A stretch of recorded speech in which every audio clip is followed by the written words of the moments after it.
வணக்கம். நம்மளோட சிறகடிக்க சீரியலில் வரக்கூடிய எபிசோட் எந்த மாதிரி விஷயம் நடக்க போகுது சொல்லி நம்ம இந்த இடத்துல பார்க்கலாம். இங்கே ரோகிணி விஜய் கிட்ட காசை கொடுத்த உடனே ரோகிணி யோசிக்கிறாங்க, ஓகே நமக்கு ஒரு தலைவலி முடிஞ்சிருச்சு, அடுத்து நம்ம வித்யா கிட்ட இந்த காசை கொடுத்தே ஆகணும். ஏன்னா நம்மளோட எல்லா உண்மையும் அவகிட்ட தான் இருக்குது. அவள் ஏதாச்சும் தப்பை தவிர உளர வச்சிட்டா அப்படின்னா எல்லாமே முடிஞ்சு போய்டும் அப்படின்னு சொல்லி இங்கே ரோகிணி நினச்சிட்டு பேசாமல் அவகிட்ட காசை கொடுத்துருவோம். அது இல்லாமல் அவகிட்ட சமாதானம் மாதிரி ஏதாச்சும் ஒன்று பேசுவோம். ஏன்னா அவன் நம்ம கண்ட்ரோலில் இருக்கிறாருக்குன்னா ஸோ நமக்கு சேஃபு, நம்ம அவளுக்கும் பயந்த வேண்டியதாக இருக்குல்ல அப்படின்னு சொல்லி இங்கே ரோஹிணி நினச்சிட்டு இருக்காங்க. அப்போ ரோஹிணி சரி இப்போ நம்ம ஃபோன்லாம் பண்ணிகிட்டு இருந்தா அவளுக்கு டென்ஷன் தான் ஆகும், வீட்டுக்கு வர வேணாம் வேற சொல்லுவாள், நம்ம அவகிட்ட சொல்லாமலே கிளம்பி வீட்டுக்கு போயிடுவோம். சரி இங்கே ரோஹிணி முடிவு பண்ணுறாங்க. அப்போ இங்கே மனோஜ் வராங்க. வந்த உடனே யார்கிட்ட வாங்கினேன், வித்யா கிட்ட தான் வாங்கினேன் அப்படின்னு சொல்லி இங்கே மனோஜ் கேட்டுட்டு இருக்காங்க. அப்போ ரோஹிணி என்ன மனோஜ் இப்போ எதுக்கு திருப்பி கேட்டுட்டு இருக்கேன், நான் தான் எல்லாமே எல்லாருமே சொல்லிட்டேன்ல அப்புறம் என்ன அப்படின்னு சொல்லி இங்கே ரோஹிணி கேட்டுட்டு இருக்காங்க. அப்போ மனோஜ் இல்லையே நீ ஏதோ மறைக்கிற மாதிரி இருக்கேன்னு சொல்லி இங்கே மனோஜ்னு சொல்லிட்டு இருக்காங்க. அப்போ ரோகிணி மனோஜ் நீ ஆரம்பிச்சிட்டியா அப்படின்னு சொல்லி இங்கே ரோகிணின்னு சொல்லிட்டு இருக்காங்க. அப்போ மனோஜ் அப்படிலாம் கிடையாது, வித்யா கிட்ட வாங்கியிருப்பேன், ஏன்னா அவளே இப்போ கல்யாணம் அது இதுன்னு சொல்லிட்டு அவளே பிஸியாக இருப்பா, அந்த நேரத்தில் நீ எப்படி வாங்கியிருப்பேன், எனக்கு டவுட்டாக தான் இருக்குன்னு சொல்லி இங்கே மனோஜ்னு சொல்லிட்டு இருக்காங்க. அப்போ ரோகிணி மனோஜ் போதும் நிறுத்து, நான் தான் அவளை சொல்லிட்டு இருக்கேன்ல அப்புறம் என்ன சொல்லி இங்கே ரோகிணின்னு சொல்லிட்டு வெளில கிளம்பி வந்துடுறாங்க. அப்பா இவன் கொஞ்சம் விட்டுருந்தா இல்லை உண்மையை வாங்கியிருப்பான் போலியே அப்படின்னு சொல்லி இங்கே ரோகிணி நினச்சிட்டு இருக்காங்க. அப்போ தான் எங்கள் ரோகிணி ஃபஸ்ட்டு போய் வித்யா வீட்டுக்கு போவோம், அதுக்கப்புறம் அவகிட்ட இந்த விஷயத்த சமாதானம் பண்ணி இந்த காசையும் கொடுத்து வந்துடுவோம் சொல்லி இங்கே ரோகிணி நினச்சிட்டு வித்யாலய வீட்டுக்கு போகிறாங்க. அப்போ இங்கே வித்யா என்ன திடீர்னு வந்திருக்க, ஃபோன் கூட பண்ணலையே சொல்லி இங்கே வித்யா கோவமாக பேசிகிட்டு இருக்காங்க. அப்போ இங்கே ரோகிணி வித்யா நீ கோவமாக இருக்கான்னு தெரியும், அதனால் ஃபோன் பண்ணாமலே வந்தேன் சொல்லி இங்கே ரோகிணின்னு சொல்லிட்டு இருக்காங்க. அப்போ இங்கே வித்யா சரி எதுக்கு வந்த என்ன ஆச்சு சொல்லி இங்கே வித்யா கேட்டுட்டு இருக்காங்க. அப்போ இங்கே ரோகிணி என்னை மன்னிச்சிரு, ஏன்னா நான் அவங்ககிட்ட அப்படி பேசிடக்கூடாது, ஏன்னா நீ தானே எனக்கு எது இருந்தாலும் நீ தான் எனக்கு ஹெல்ப் பண்ணுற, ஸோ நான் அவங்ககிட்ட அப்படி பேசிடக்கூடாது அப்படின்னு சொல்லி இங்கே ரோஹிணின்னு சொல்லிட்டு இருக்காங்க. அப்போ வித்யா சரி என்ன இப்போ எதுக்கு இப்படிலாம் பேசிகிட்டு இருக்கேன் அப்படின்னு சொல்லி இங்கே வித்யா கேட்டுட்டு இருக்காங்க. அப்போ வித்யா மனசு நினச்சிட்டு இருக்காங்க, ஒருவேளை நம்மளை இப்படி பேசி ஏதாச்சும் காசு வாங்கிட்டு போகலான்னு சொல்லி முடிவு பண்ணிட்டு வந்திருக்காளோ என்னமோ தெரியலன்னு சொல்லி இங்கே வித்யா நினச்சிட்டு இருக்காங்க. அப்போ ரோஹிணி இங்கே பாரு வித்யா, நான் உங்ககிட்ட 1,00,000 ரூபாய் கடை வாங்கியிருக்கேன், அதாவது அவர்கிட்ட வாங்கியிருக்கேன், அவர்கிட்ட வாங்கினா உங்ககிட்ட வாங்கினா ஒன்று தானே, ஏன்னா 2 பேருமே கல்யாணம் பண்ணிக்க போகிறீங்க, ஸோ நான் என்ன பண்ண போகிறேன் அந்த காசை வாங்கிட்டே கொடுக்குறேன், நீ அவர்கிட்டே கொடுத்துருன்னு சொல்லி இங்கே ரோஹிணி சொல்லிட்டு இருக்காங்க. அப்போ வித்யா என்ன சொல்லிட்டு இருக்கேன், காசை ரெடி பண்ணிட்டியான்னு சொல்லி இங்கே வித்யா கேட்டுட்டு இருக்காங்க. அப்போ ரோஹிணி ரெடி பண்ணிட்டேன் இதோ அப்படின்னு சொல்லி அந்த 1,00,000 ரூபாய் எடுத்து வித்யா கிட்ட கொடுக்குறாங்க. கொடுத்துட்டோன்னா சரி இருக்கட்டும், நீ இதுக்கு மேலேச்சு எந்த பொய்யும் சொல்லாமல் நல்லபடியாக இருக்க பாரு அப்படின்னு சொல்லி இங்கே வித்யான்னு சொல்லிட்டு இருக்காங்க. அப்போ ரோஹிணி அதெல்லாம் நான் பார்த்துக்கிறேன், அதுவும் இல்லாமல் காலைல பேசுறது மன்னிச்சிட்டு அது இல்லாமல் என் மனசில் எதுவுமே வச்சுக்காத அப்படின்னு சொல்லி இங்கே ரோஹிணின்னு சொல்லிட்டு இருக்காங்க. அப்போ தான் இங்கே வித்யா சரி நல்லா பார்த்துரு நீ கவலைப்படாத அப்படின்னு சொல்லி இங்கே வித்யா சொல்லிட்டு இருக்காங்க. அப்போ ரோஹிணிக்கு ஸ்ருதியோட அம்மா கால் பண்ணுறாங்க, என்னடா இவங்க திடீர்னு கால் பண்ணுறாங்க அப்படின்னு சொல்லி இங்கே ரோஹிணி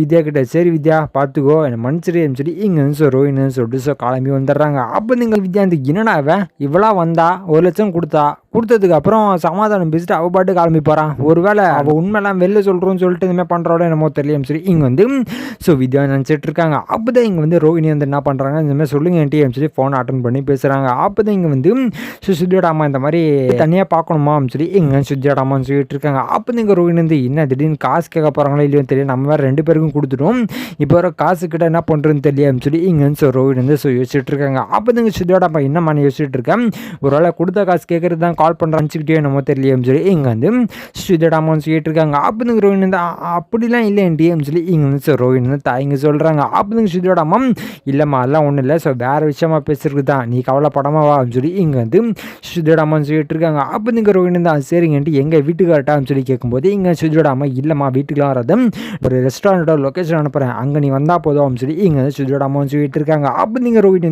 சரிங்கன்ட்டு நான் வந்துடுறேன் சொல்லி இங்கே ரோஹிணி கிளம்பி போகிறாங்க. போனால் இங்கே சுஜியோட அம்மா உட்காந்துருக்காங்க. அப்போ ரோஹிணி அது சொல்லுங்கன்ட்டு என்னன்ட்டு ஏதோ தனியாக பேசுன்னு சொல்லிட்டு இருந்தீங்க, என்ன பிரச்சனை சொல்லி இங்கே ரோஹிணி கேட்டுட்டு இருக்காங்க. அப்போ சுஜியோட அம்மா கொஞ்ச நேரம் வெயிட் பண்ணுமா அப்படின்னு சொல்லி இங்கே சுஜியோட அம்மான்னு சொல்லிட்டு இருக்காங்க. அப்போ ரோஹிணிக்கு ஒன்றுமே புரியல, என்னடா அது இவங்க பாட்டு நான் உட்கார வச்சுட்டு வெயிட் பண்ணு சொல்லிட்டு இருக்காங்க, என்ன ஆச்சுன்னு தெரியல அப்படின்னு சொல்லி இங்கே ரோஹிணி சொல்லிட்டு இருக்காங்க. போது கரெக்டாக சுஜியோட அப்பாவும் வராங்க. அப்போ தான் இங்கே ரோஹிணி ஓ அப்போ இவரு இருக்காரா, இவர் வர்றதுக்கு தான் வெயிட் பண்ண வச்சாங்களோ சரி இங்கே ரோஹிணி தான் மனசு நினச்சிட்டு இருக்காங்க. அப்போ இங்கே இங்கே வந்து சுதியோட அப்பா வந்தம்மா எப்போ வந்தா அப்படின்னு சொல்லி இங்கே வந்து சுதியோட அப்பா கேட்டுட்டு இருக்காங்க. அப்போ நீங்கள் சுதியோட அம்மா வந்து நாங்கள் அப்போவே வந்துட்டோம், நீங்கள் தான் லேட்டு அப்படின்னு சொல்லி இங்கே சுதியோட அம்மா வந்து சொல்லிட்டு இருக்காங்க. அப்போ சுதியோட அப்பா சரி சரி அதான் இருக்கட்டும், அம்மா நீ எப்படி இருக்க நல்லா இருக்கியா அப்படின்னு சொல்லி இங்கே சுதியோட அப்பா கேட்டுட்டு இருக்காங்க. அப்போ வந்து ரோஹிணி வந்து நல்லா இருக்காங்க அப்படின்னு சொல்லி இங்கே வந்து ரோஹிணின்னு சொல்லிட்டு இருக்காங்க. அப்போ நீங்கள் சுதியோட அப்பா வந்து சரி இப்போ உன்னை நான் எதுக்கு வர வச்சேன் அப்படின்னா நான் ஸ்ட்ரெயிட்டாகவே பேசுகிறேன், உனக்கு நான் உதவி பண்ணியிருக்கேன், உனக்கு ஒரு கஷ்டம் அப்படின்னா 2 லட்ச ரூபாய் என்ன எதுன்னு கூட கேட்காம நான் உனக்கு கொடுத்து ஹெல்ப் பண்ணியிருக்கேன், ஸோ அந்த நன்றி உனக்கு இருக்கும்னு நினைக்கிறேன் சொல்லி இங்கே சுதியோட அப்பா சொல்லிட்டு இருக்காங்க. அப்போ இந்த ரோஹிணி என்னன்னா அவங்க சம்மந்தமே இல்லாமல் என்னென்னமோ பேசிகிட்டு இருக்காங்க அப்படின்னு சொல்லி இங்கே வந்து ரோஹிணி நினச்சிட்டு இருக்காங்க. அப்போ சுதியோட அப்பா வந்து புரியுது என்னடா சம்மந்தமே இல்லாமல் என்னென்னமோ பேசிகிட்டு இருக்காங்கன்னு நினச்சிட்டு இருக்க, நான் சொல்கிறேன் அப்படின்னு சொல்லி இங்கே சுதியோட அப்பா வந்து இனிமேல் சொல்கிறாங்க, உனக்கு ஏற்கனவே அந்த வீட்டில் பெரிய பிரச்சனை போயிட்டு இருக்கு, அது இல்லாமல் அந்த காசை வந்து உங்கள் மாமியாரோட வாயை மூடுறதுக்காக தான் நீ அந்த காசையும் வாங்கிட்டு போயிருக்கேன்னு நல்லாவே தெரியும் அப்படின்னு சொல்லி இங்கே வந்து சுதியோட அப்பா வந்து சொல்லிட்டு இருக்காங்க. அப்போ இந்த ரோஹிணி வந்து என்ன அப்படியே புட்டு வைக்கிறாங்க, ஒரு வேளை இவங்க பயங்கரமான இருப்பாங்க போலியோ அப்படின்னு சொல்லி இங்கே வந்து ரோஹிணி நினச்சிட்டு இருக்காங்க. அப்போ இங்கே சுதியோட அப்பா சரி அதெல்லாம் எதுக்கு எனக்கு என்னோட வேலை நடந்தால் போதும் அப்படின்னு சொல்லி இங்கே சுதியோட அப்பா வந்து சொல்லிட்டு சொல்ல ஆரம்பிக்கிறாங்க. இந்த மாதிரி என்னோட பொண்ணு அந்த வீட்டில் இருக்கிறது எனக்கு சுத்தமாக பிடிக்கல அப்படின்னு சொல்லி இங்கே வந்து சுதியோட அப்பா வந்து சொல்லிட்டு இருக்காங்க. அப்போ நீங்கள் ரோஹிணி வந்து நல்லவ மாதிரி என்னங்கள் ஏன் இப்படி சொல்லிட்டு இருக்கீங்க, அந்த வீட்டில் என்ன குறைச்சல் அப்படின்னு சொல்லி இங்கே வந்து ரோஹிணி கேட்டுட்டு இருக்காங்க. அதே மாதிரி ரவிலாம் அங்கே இருக்காரு, ரவிக்கு அங்கே இருக்க தான் பிடிச்சிருக்கு, அப்புறம் ஏன் பிடிக்கல அப்படின்னு சொல்லிட்டு இருக்கீங்க அப்படின்னு சொல்லி இங்கே வந்து ரோஹிணி கேட்டுட்டு இருக்காங்க. அப்போ சுதியோட அம்மா எங்களுக்கு எங்கள் பொண்ணு அந்த வீட்டில் இருக்கிறது பிடிக்கல, ஏதோ சின்ன பொட்டி மாதிரி இருக்குது, அந்த வீட்டில் எப்படி மகா இருப்பேன் சொல்லி இங்கே வந்து சுதியோட அம்மா கேட்டுட்டு இருக்காங்க. அப்போ இந்த ரோஹிணி வந்து அப்படிங்களா சரி சரி அப்படின்னு சொல்லி எங்கே ரோஹிணி சொல்லிட்டு இருக்காங்க. அப்போ தான் இங்கே வந்து சுதியோட அப்பா வந்து சரி அதெல்லாம் இருக்கட்டும், நான் இப்போ எது சொல்ல வந்தேன் அப்படின்னா எனக்கு என் பொண்ணும் அது இல்லாமல் என்னோட மருமகனும் என் வீட்டுக்கு வரணும் அப்படின்னு சொல்லி இங்கே சுதியோட அப்பா சொல்லிட்டு இருக்காங்க. அப்போ இந்த ரோஹிணி வந்து அப்பா அதுக்கு என்னை வச்சு காயினுக்க பார்க்குறீங்க அப்படி தானே சொல்லி இங்கே வந்து ரோஹிணி வந்து மனசுக்கு நினச்சிட்டு இருக்காங்க. சரிங்க அங்கிள் இப்போ நம்ம என்ன பண்ணலாம், எதுக்கு என்ன சொன்னீங்க அப்படின்னு சொல்லி இங்கே வந்து ரோஹிணி கேட்டுட்டு இருக்காங்க. அப்போ சுதியோட அப்பா இப்போ நீ எதுவுமே பண்ண தேவையில்லை, எங்களோட பிளானை உங்ககிட்ட சொல்கிறேன், நீ ஏதாச்சும் ஒரு விஷயத்த பண்ணி மீனா மேலே முத்து மேலேயோ யார் என்னன்னு எனக்கு தெரியாது அவங்க மேலே பழியை மட்டும் போட்டதுக்கப்புறம் நாங்களாம் வந்து எங்கள் வேலையை என்ன பண்ணுமோ நாங்கள் அதை பண்ணிக்கிறோம் அப்படின்னு சொல்லி இங்கே சுதியோட அப்பா வந்து சொல்லிட்டு இருக்காங்க. அப்போ இந்த ரோஹிணி வந்து அப்பா இவங்க பயங்கரமான கிரிமினல் தான் இருப்பாங்க அப்படின்னு சொல்லி இங்கே வந்து ரோஹிணி நினச்சிட்டு இருக்காங்க. அப்போ நீங்கள் சுதியோட அப்பா என்னம்மா சரியா சொல்லி இங்கே வந்து சுதியோட அப்பா கேட்டுட்டு இருக்காங்க. அப்போ இந்த ரோஹிணி வந்து சரிங்க அங்கிள் நீங்கள் எப்போ என்னன்னு சொல்லுங்கள், ஏன்னா நீங்கள் எனக்கு நான் கஷ்டத்தில் இருக்கும்போது நீங்கள் ஹெல்ப் பண்ணியிருக்கீங்க, உங்களுக்கு ஹெல்ப் பண்ணாமல் எங்கே போக போகிறேன், கண்டிப்பாக நான் பண்ணுறேன், நீங்கள் எப்போ என்ன பண்ண மட்டும் சொல்லுங்கள் நான் பார்த்துக்கிறேன் சொல்லி இங்கே வந்து ரோஹிணின்னு சொல்லிட்டு இருக்காங்க. அப்போ சுதியோட அப்பா வந்து சரிம்மா நீ பார்த்து பண்ணிக்கோ சொல்லி இங்கே வந்து சுதியோட அப்பா சொல்லிட்டு இருக்காங்க. ஸோ இதுக்கப்புறம் எந்த மாதிரி விஷயம் நடக்க போகுது சொல்லி நான் அடுத்த வீடியோவில் உங்களுக்கு அப்டேட் பண்ணுறேன். ஸோ அது வரைக்கும் நம்ம சேனல் சப்ஸ்கிரைப் பண்ணி பக்கத்தில் பெல் ஐக்கன் பண்ணி வச்சுக்கோங்க. நன்றி, வணக்கம்.